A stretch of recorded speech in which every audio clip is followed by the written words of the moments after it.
শ্ৰদ্ধাৰ ৰাইজৰ বিশ্বাসক সাৰথি কৰি উন্নয়নৰ নতুন যাত্ৰাত আগুৱাই যোৱাৰ সময়তে 19 জুলাইৰ দিনা আমি শিৱসাগৰ, চৰাইদেউ, যোৰহাট আৰু গোলাঘাট জিলাৰ বানপানীৰ সন্মুখীন হ'বলগীয়া হ'ল।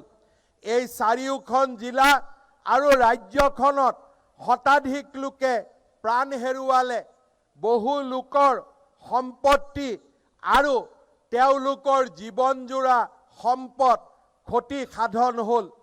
এই কঠিন সময়ত মই শিৱসাগৰ, চৰাইদেউ, যোৰহাট আৰু গোলাঘাট জিলাৰ ৰাইজক আশ্বাস দিছোঁ যে আমি আমাৰ প্ৰচেষ্টাৰ কুটি নকৰোঁ আৰু আমি বানত আক্ৰান্ত প্ৰতিগৰাকী ৰাইজৰ পুনৰ সংস্থাপন আৰু জিলা 4খনলৈ হেৰুৱা ছন্দ উভতাই ননালৈকে আমি ক্ষান্ত নহওঁ।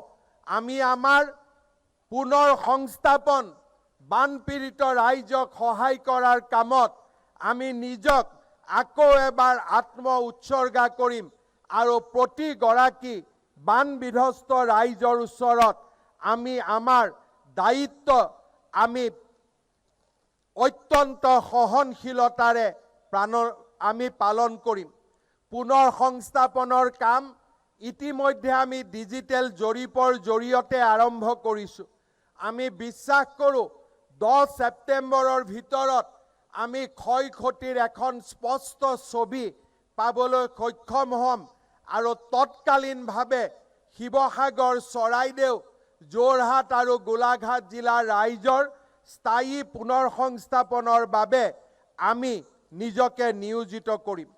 এই সময়ছোৱাত গৃহ ঋণ, শিক্ষা ঋণ, যান-বাহন ঋণৰ কিস্তি পৰিশোধত 6 মাহ বিৰতি, ঋণৰ ম্যাদ বৃদ্ধি কৰা, ইন্সুৰেন্সৰ দাবীসমূহ নিষ্পত্তি কৰাৰ বাবে আমি দ্ৰুত পদক্ষেপ হাতত লৈছোঁ।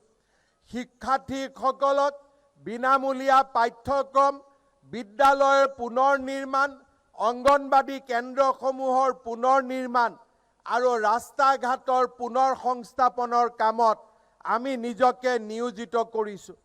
জুলাই মাহত 300 ইউনিট পৰ্যন্ত বিদ্যুতৰ মাচুল ৰেহাই দিয়াৰ উপৰিও এবছৰৰ মাটিৰ খাজনাৰ পৰাও এই 4খন জিলাক আমি ৰেহাই দিছোঁ।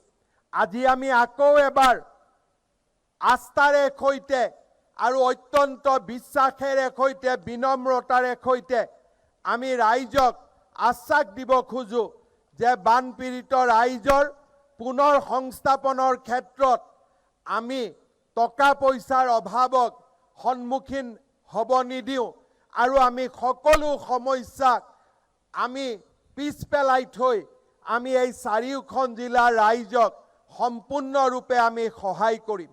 এই দুৰ্যোগৰ সময়ত কেন্দ্ৰীয় চৰকাৰে আগবঢ়োৱা সহযোগিতাৰ বাবে মই প্ৰধানমন্ত্ৰী ডাঙৰীয়াক গভীৰ কৃতজ্ঞতা প্ৰকাশ কৰিছোঁ। NDRFৰ জোৱান, SDRFৰ জোৱান, বায়ু সেনা আৰু সামৰিক বাহিনীয়ে দুৰ্যোগৰ সময়ত কৰা সহায়ৰ বাবে মই পুনৰ এবাৰ ধন্যবাদ জ্ঞাপন কৰিছোঁ।